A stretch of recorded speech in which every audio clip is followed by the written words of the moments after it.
Magandang umaga po mga giliw na taga-subaybay.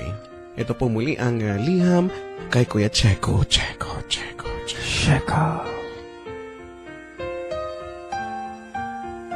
Magandang gabi sa inyo, Papa Jack at Chico Loco.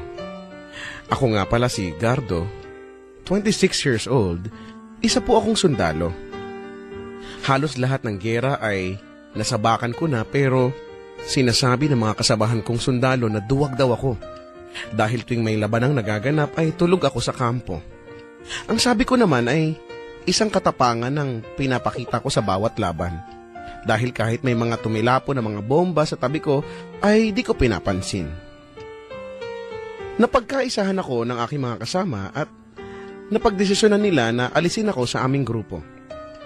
Ako naman, okay lang, ano namang babalikan ko. Okay lang. Ano naman, babalik ako ng mas matapang at para lalong tumapang ay tinungo ko agad ang aking lolo na si Brando.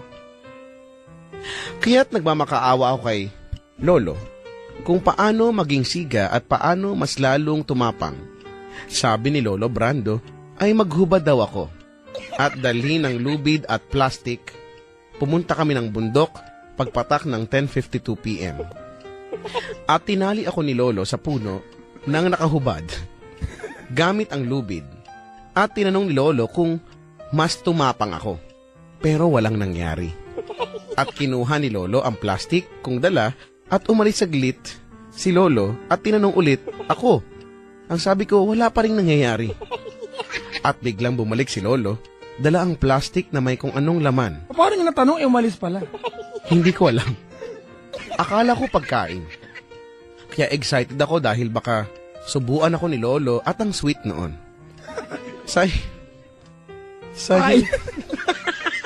Parang tayo yan, brother. Sa hindi inaasahang pangyayari ay ipinahid ni Lolo na may ilong ko ang dala niya. Munti ko nang patayin si Lolo. Dahil tayo pala pinahid niya sa ilong. Ayun. Tumambay sa ilong ko at sabi ni Lolo, Apo, matapang ka na ba? Ang sinigaw ko, Lolo, pag nakaalis ako dito, papatayin kita. At ayun, sabi ni Lolo, di ngayon, mas tumapang ka na.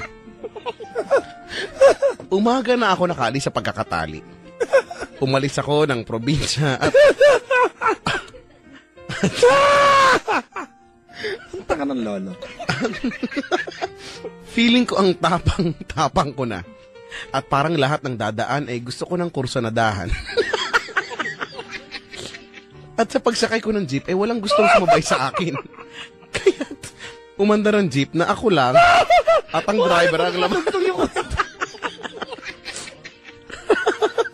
Tinanong ako ng driver kung nagmamadali ako. Sabi ko, oo. Kasi may ipapasa akong importanteng form sa headquarters. Sabi ng driver, ganun ba? Sige, papagasolina lang ako. Munti ko na sagasahan ng driver. Buti, walang gasolina. Kaya pinagmumura ko na lang siya. At biglang pasagod siya sa akin. At dalang cross wrench. At hampasin ako. Kinabahan ako. At kailangan kong tumapang. Anong gagawin ko? Walang tae ng kalabaw. Kasi dun siya tumapang. Sana ay mapayuhan niyo ako. Dahil 21 driver ang nakabang sa akin. Ang lahat may dalang tubo. Payuhan niyo po ako dahil papalapit na sila. Hala, baka mabutan ka. Ay, Kuya ko. Sino? Tayo sa heart. At yan po ang liham kay Kuya Checo. Ang hirap. Wala pagkakadugtong ko. Di ba? Napansin mo ba? Nahirapan ako. Ay, naku. Walang pagkakadugtong yung kwento. Parang tanga, walang pinaglalaban. Na bad trip lang tayo lahat.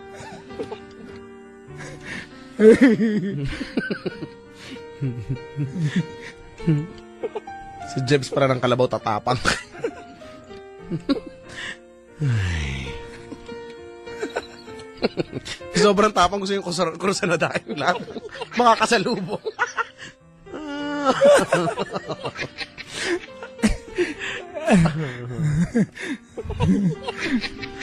Ayoko. Ayoko na yan, ha? Sa mga gusto po magpadala ng liham kay Kuya Checo, yung mas may sustansya po,